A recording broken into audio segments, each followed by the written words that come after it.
Hi Capricorn, welcome po sa ating channel. Ang inyong daily kabay tarot reading for January 13, 2025. Please be reminded kung naka-resonate kayo, comment down. Kung hindi ko naka-resonate, ibigay niyo po sa iba kasi general reading po ito. This is for you Capricorn ngayong January 13, 2025.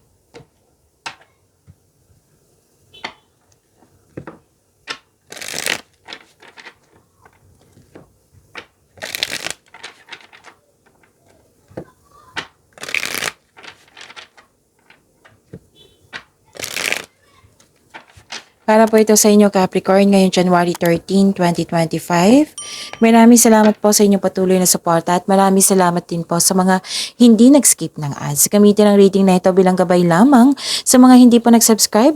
Subscribe na po kayo at click bell notification para malaman nyo na may bago tayong video. Para sa mga gustong magpa-reading po, may lumabas dyan sa screen nyo ngayon. Panoorin nyo po at sundin ang instruction. Calling the attention sa mga suki ko dito na Capricorn, open na po inyong monthly kabay tarot reading for January 2025.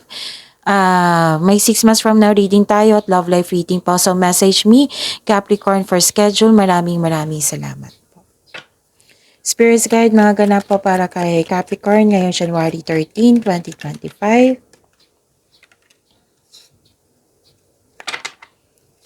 Para po kay Capricorn.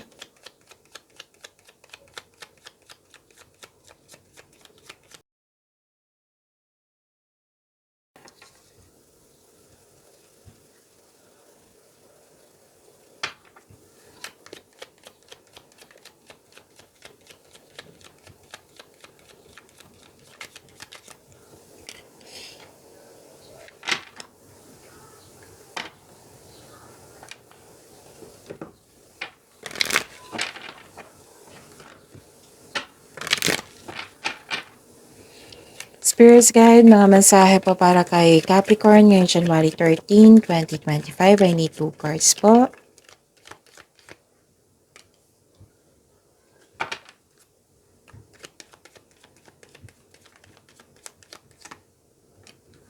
Okay.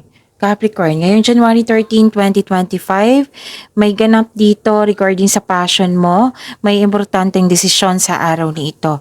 Mag-ingat lang po ha kasi na-trigger kayo, na-provoke kayo, kasi nagalit kayo, nasaktan kayo at nagkaroon ng argument. May nakita ko dito na may nalala kayo or may ganap ngayon na loss of connection sa isang tao. May harvest po, pwedeng literal na harvest, pwede din harvest na sweldo nyo ngayon, nagbigay ka ng serbisyo, tapos binayaran ka, may pagkakataon na magkakaroon ka ng pera, ganun. Pwede din itong produkto na slow moving noon, ngayon fast moving na.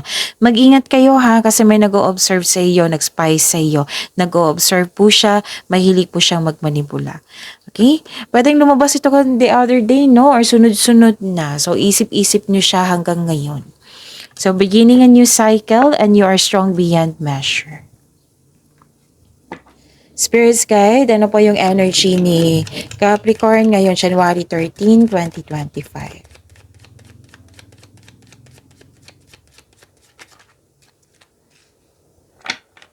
And the clarification of this card po.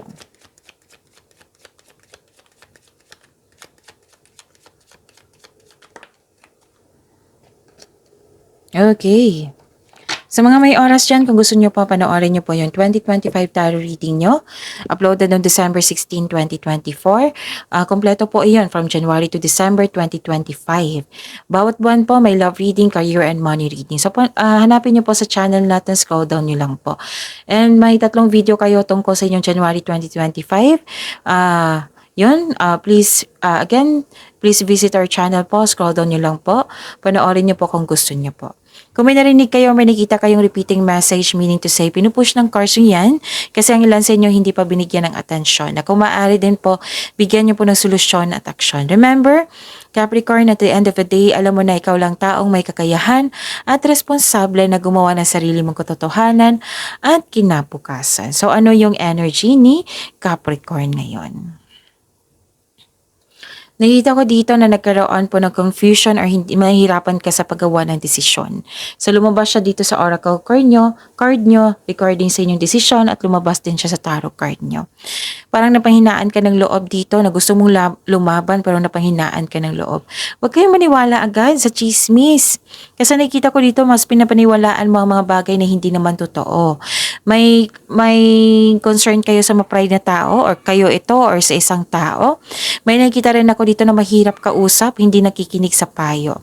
So nakita ko dito na mag-uusap kayo, clear up and hurt feelings po. Okay?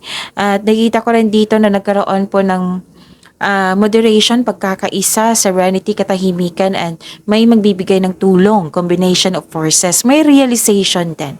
Please know that you are divinely guided, Capricorn. Maaring nagbigay ito ng signs sa pamagitan ng isang tao or kaibigan na maaring makatulong sa struggle mo ngayon. Kaya have patience as the universe goes to work to bring your desires into reality. So seek balance and create a calm atmosphere, okay? Spirit's Guide, Career and Money po ni Capricorn ngayong January 13, 2025.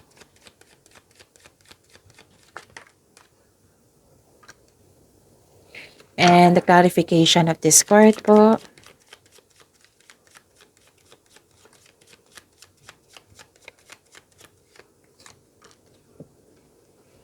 Okay, sa career and money nyo po, nakita ko dito na nagkaroon po ng delayed abundance. Pero, bibigyan mo to ng mahabang pasensya.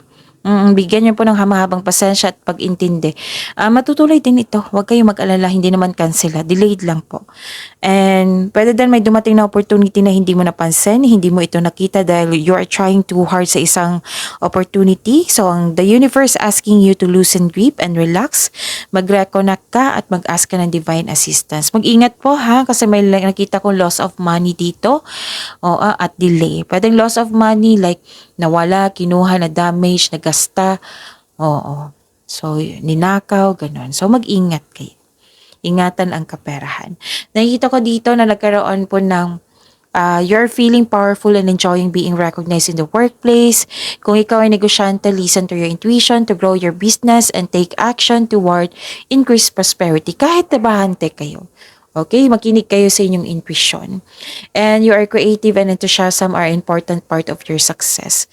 Magaling po kayo na leader. Nakikita ko dito. Okay?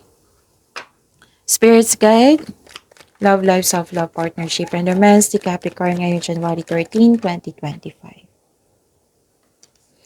And the clarification of this card po. Lumilipad talaga yung mga... Baka nag-overthink kayo, ha? Stop overthinking kasi nakakasama yan sa inyo. So, maraming salamat po sa patuloy na tiwala at suporta sa ating channel at maraming salamat din po sa mga hindi nag-skip ng ads. May delay dito, naiinip ka talaga sa delay. Delay sa travel, delay sa paglipat, delay sa mensahe, basta delay. Delay sa paggawa na din ng desisyon kasi may tutol. May bumabalik na naalala sa nakaraan. So, bumabalik from the past. So, nahihirapan ka mag-move on kasi naalala mo. Sana'y ma-overcome mo iyan, Capricorn. At nakikita ko dito na nakikita ko dito na nagkaroon po ng parang hinahayaan mo yung tao na saktan ka or hindi ka ready, natatakot ka. Hanggang dito, di ba? From here to here, na nakikita ko nahihirapan kayong maggawa ng desisyon. Nabibigatan kayo sa paggawa ng desisyon. So, ang sabi ng card dito, maging kalma at maging balanse, okay? Sana ma-overcome mo yan kasi parang halos everyday nakikita ko dito na may naalala kayong nasa karaan. So, yun. Sana ma-overcome nyo yan. Okay? So, I think yun yung nasabi ko na lahat. Capricorn, pagyamanin niyo po yung blessings sa binigay sa inyo, Capricorn. See you tomorrow. Please like, subscribe, and click the button for notification para updated po kayo sa daily tarot reading natin. Maraming salamat po.